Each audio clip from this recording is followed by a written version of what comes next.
राधानगरीतील 19 ग्रामपंचायतींच्या प्रभागनिहाय आरक्षण सोडतीस 10 व 11 जून रोजी प्रारंभ। राधानगरी तालुक्यातील सन 2024-25 मध्ये मुदत संपलेल्या तसेच 2026 या कालावधीत मुदत संपणाऱ्या आणि नव्याने स्थापित झालेल्या एकूण 19 ग्रामपंचायतींच्या सार्वत्रिक निवडणुकांसाठी प्रभागनिहाय आरक्षण सोडत 10 व 11 जून रोजी आयोजित करण्यात आले आहे।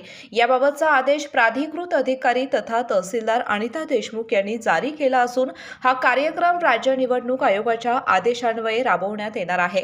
आरक्षण सोडतीचा कार्यक्रम 10 जून रोजी 12 ग्रामपंचायतींची तर 11 जून रोजी 7 ग्रामपंचायतींची आरक्षण सोडत काढण्यात येणार आहे। 10 जून रोजी चाफोडीतर्फे ऐनघोल, राजापूर, पंडेवाडी, ऐनी, हेळेवाडी, बुजवडे, आणाजे, खिंडी भरवडे, कंथेवाडी, कळंकवाडी, म्हासुर्ली, तळाशी आणि गौशी या ग्रामपंचायतींच्या प्रभागनिहाय आरक्षण सोडतीचा कार्यक्रम होणार आहे।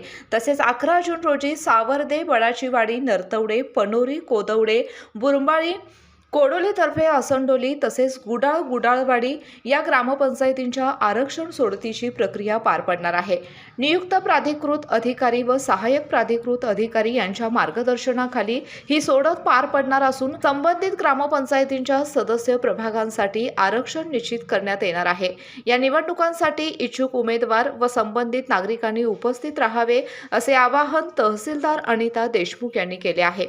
दिनांक 10 आणि 11 तारखेला राधानगरी तालुक्यातील 19 ग्रामपंचायतीच्या सदस्यांची जाहीर आरक्षण सोडत आहे। तहसील कार्यालयाच्या वतीनं अधिकाऱ्यांना आरक्षण काढण्याकरता प्राधिकृत केलेलं आहे। इच्छुकांनी दिनांक 10 आणि 11 तारखेला त्या ग्रामपंचायत सभागृहामध्ये संपर्क साधावा। केके न्यूजसाठी राधानगरीहून मिलिंद कांबळे।